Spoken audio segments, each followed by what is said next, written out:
Despertar Espírita está no ar, o seu momento de paz e reflexão. Um olhar atento sobre temas da atualidade que interferem em nossa vida e um estudo dos conceitos básicos da doutrina espírita.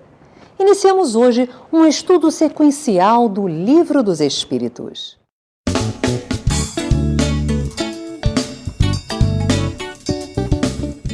Existem diferentes crenças sobre a origem da vida. A teoria científica do Big Bang afirma que o universo surgiu de uma explosão e continua se expandindo até hoje.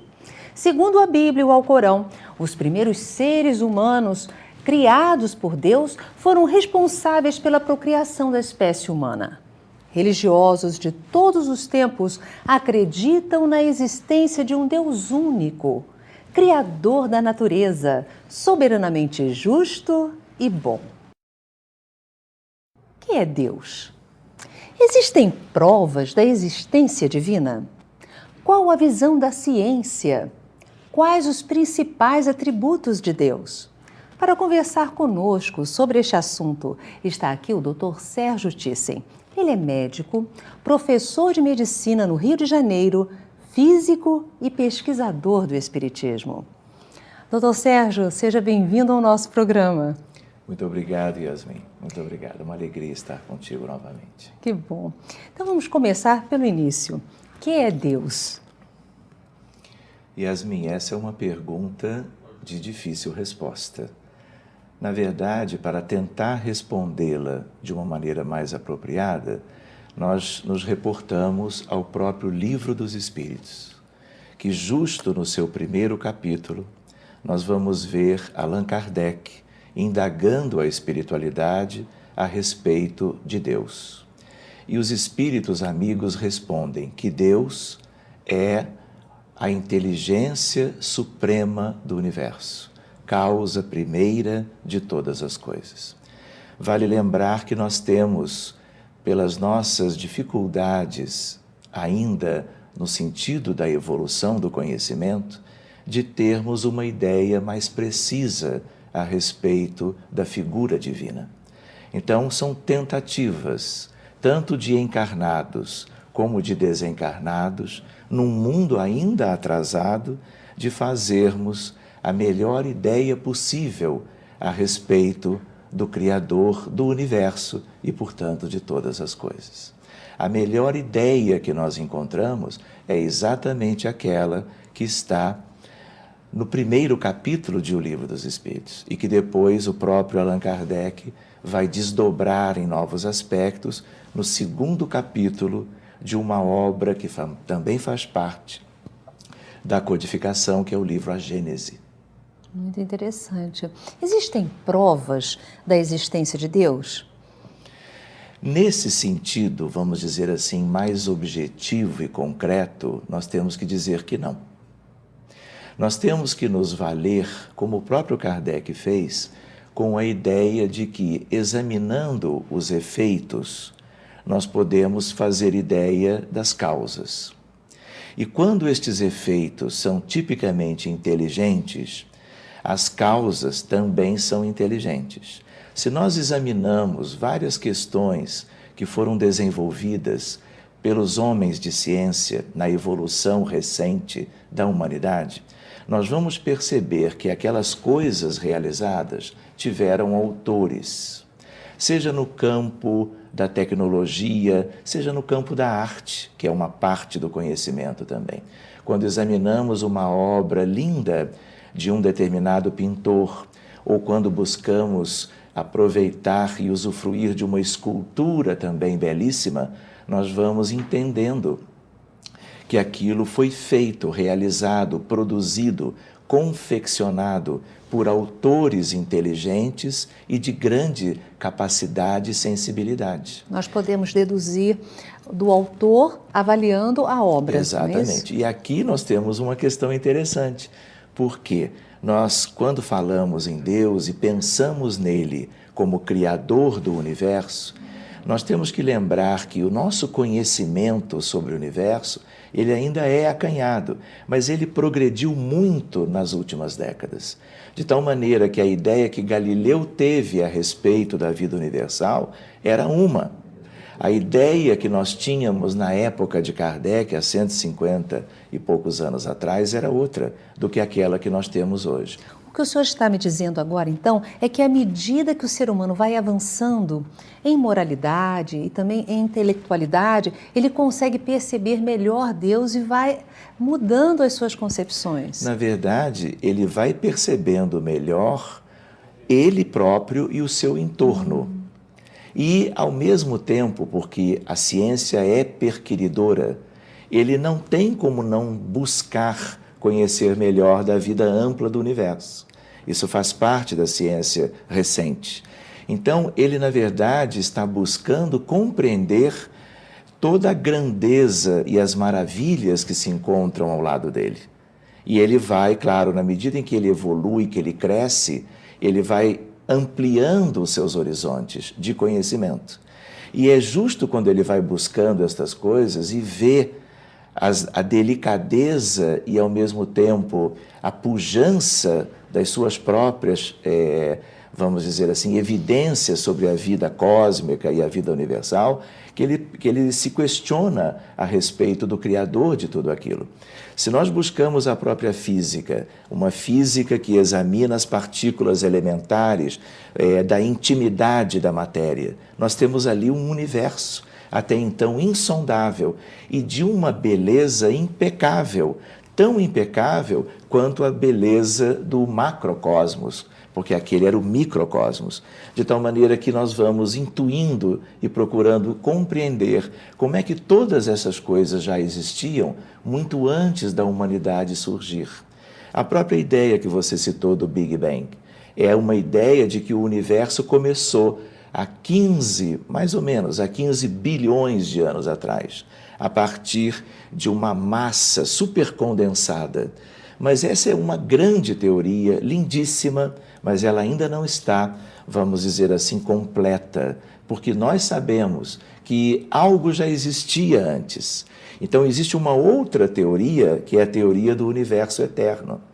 E é essa teoria que mais se coaduna com a ideia do próprio Deus, não partindo a criação de uma situação de singularidade, mas uma coisa que se expandiu a partir dali, mas que já existia antes.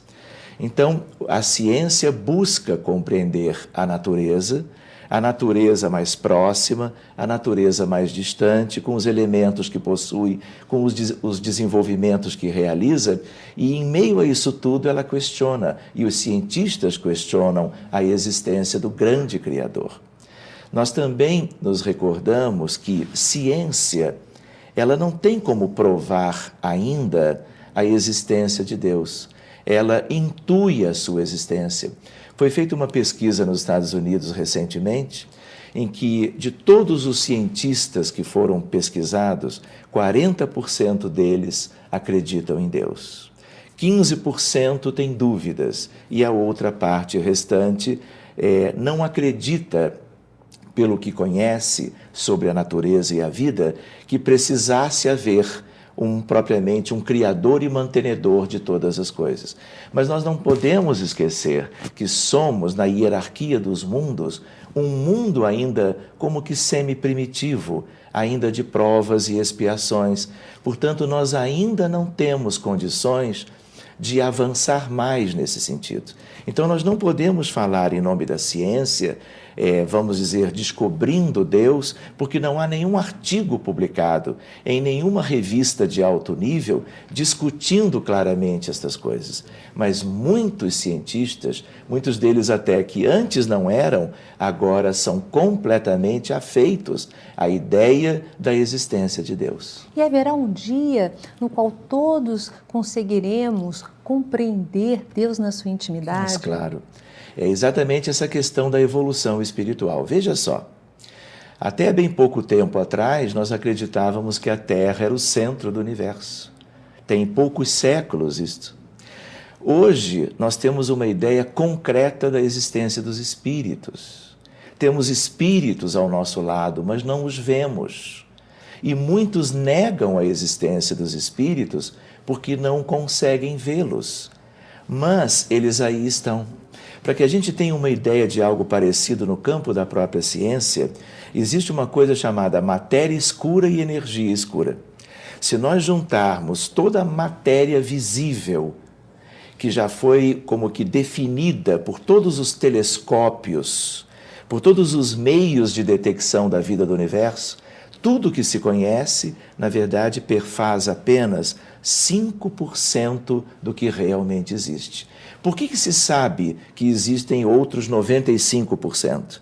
Porque esses 5 que são conhecidos só poderiam ter a configuração estável que possuem, havendo estes outros 95%.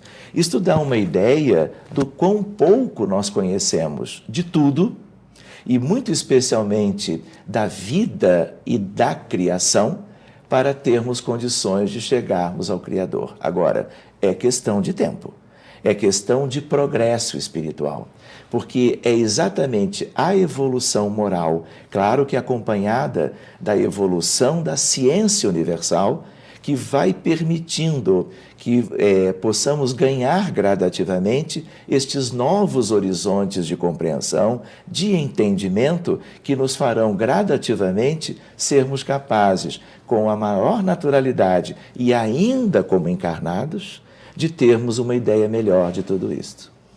Sérgio, vamos conversar um pouco das características de Deus, dos atributos divinos. Vamos começar com a ideia de que Deus é único. Não existem vários deuses no universo. Muito bem. Aqui nós teríamos que lembrar que vale a pena considerar que estamos tratando de questões que são filosóficas. Para considerarmos as características de Deus, entramos no terreno da filosofia, porque não temos bases científicas para buscarmos isto com segurança. Por quê? Nós não temos no planeta Terra, a humanidade atual, condições de fazer pesquisas como ela realiza para tantas outras coisas, mas a respeito de Deus. Então, todas essas ideias que possamos fazer a respeito da vida divina e da sua realidade como Criador, são aspectos, vamos dizer assim, são verdadeiras viagens do pensamento filosófico. Uma delas você já citou, que é a ideia de um Deus único. Aqui vale a pena lembrar. Existem algumas questões na própria filosofia e no próprio desenvolvimento do pensamento religioso a respeito de deuses, no plural. Mas a gente sabe que essa palavra pode ter muitas aplicações. E antigamente se pensava Deus disso, Deus daquilo, especialmente relacionados aos fenômenos da natureza. Mas, na verdade, não são deuses no sentido de Deus, criador de tudo. São como que espíritos superiores que ganharam a rotulagem de Deus ou de deuses e que são como que espíritos prepostos para realizarem grandes tarefas no concerto universal.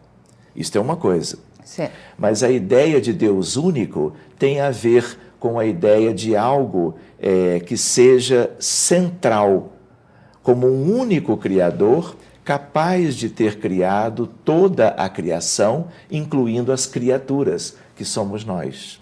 Somos nós, nas características atuais dos nossos espíritos, das nossas almas e nas encarnações que existem agora. Mas nós nos lembramos que a vida universal e divina é muito mais ampla do que isto e que nós temos que gradativamente buscar estas abstrações e estas ideias que, aliás, os próprios espíritos superiores nos trazem, para que gradativamente tenhamos condições de abarcar estas questões todas. Então, a ideia de um Deus único é a ideia que é a mais própria, vamos dizer, de acordo com o nosso grau de entendimento. Tudo indica que é assim mesmo, como sendo algo que as nossas mentes ainda não acompanham, não alcançam, mas que tem a ver com uma figura central de enorme sabedoria, de enorme capacidade criadora, um ser singular, capaz de ter gerado o que nós conhecemos e o que nós ainda vamos conhecer no futuro. A gente lembra que alguns espíritos nos disseram que o ser evolui em amor, em bondade e em pureza, no sentido moral, mas ele também evolui em ciência universal, sem nunca alcançar a Deus. Mesmo os espíritos puríssimos, mesmo os espíritos crísticos, que já alcançaram esta questão propriamente do amor puro e universal, ainda estão evoluindo na direção a Deus. De tal maneira que é um atributo, uma ideia de Deus, vê-lo como uma criatura única, não é? Se valendo, obviamente, a partir dele, de toda uma hierarquia de espíritos que são os executores propriamente certo. do pensamento divino no universo. Agora vamos falar de Deus onipresente, Deus onisciente. Muito bem, quando a gente pensa em Deus onipresente, é mais uma característica que nós podemos pensar a respeito dele, examinado também no próprio Livro dos Espíritos. E a ideia de alguém que possa ter feito algo, em que, quando nós examinamos a criação, estamos vendo a grande obra do maior artista de todos, que é Deus, nós vamos entendendo que só é capaz de algo assim quando nós fazemos analogia desta criação e do seu Criador com coisas pequeninas que o ser humano já criou. Nós vamos percebendo que ele precisa ter, vamos dizer assim, o poder supremo, a capacidade geradora e, vamos dizer assim, definidora de todas as circunstâncias e leis do universo. Aí você já está me falando da onipotência divina, Da né? onipotência e da onipresença. Essa questão da onipresença, ela também pode ser vista de duas maneiras, filosóficas também, espirituais também. Existe uma coisa chamada dualismo e monismo. Aristóteles e o aristotelismo pregavam o tempo todo o dualismo aristotélico, a ideia de Deus criador e a criação. Mas existe uma outra ideia, que é a ideia, vamos dizer, de unificarmos, como se nós pudéssemos pensar no monismo em que o Criador se confunde com a sua própria criação. E tudo isto evolui concomitantemente. São reflexões, mas são pequeninos voos de pensamento, porque nós temos como pensamento o principal atributo do Espírito Eterno, como filhos de Deus. Então, nós vamos somente fazendo essa evolução espiritual quando nós vamos como que nos desprendendo da obtusidade da matéria e buscando as realizações no plano espiritual, mesmo encarnados. Agora eu vou te pedir, assim para as nossas palavras finais, que você nos fale de Deus soberanamente justo e bom, todo misericórdia, todo amor. Yasmin, veja só, nós vivemos num mundo, especialmente hoje em dia, com grandes dificuldades. Nós temos situações dramáticas vividas em toda parte. Nós temos guerras, revoluções, doenças, epidemias, conflitos sociais de toda ordem, dificuldades no âmbito da família, angústias pessoais. Então, somos mesmo um mundo com estas características. Isso deverá perdurar algum tempo. Então, quando você me pergunta desta forma, né, nós nos reportamos a Jesus. E quando nós buscamos o Cristo com a ideia de governo da vida terrestre, como o Senhor querido e amoroso das nossas vidas, nós entendemos Jesus como o grande representante de Deus na Terra e para a nossa humanidade. De tal maneira que nós precisamos entender que todo este amor divino do grande Criador de tudo e de todos, e tendo como seu grande enviado Jesus, junto de uma série de incontáveis espíritos também amorosos, para que tenhamos progresso, para que saibamos fazer propriamente as conquistas do espírito, para que, almejando a felicidade futura, saibamos como alcançá-la em parâmetros de eternidade, em parâmetros que nos levem a uma vida futura que terá que ser e será completamente diferente da vida de agora, onde ainda o materialismo e o sofrimento imperam, para que no futuro nós possamos viver com a alegria e a felicidade que ainda não está propriamente visitando a grande maioria dos corações da Terra. Muito obrigada, Sérgio, pela sua presença no nosso programa.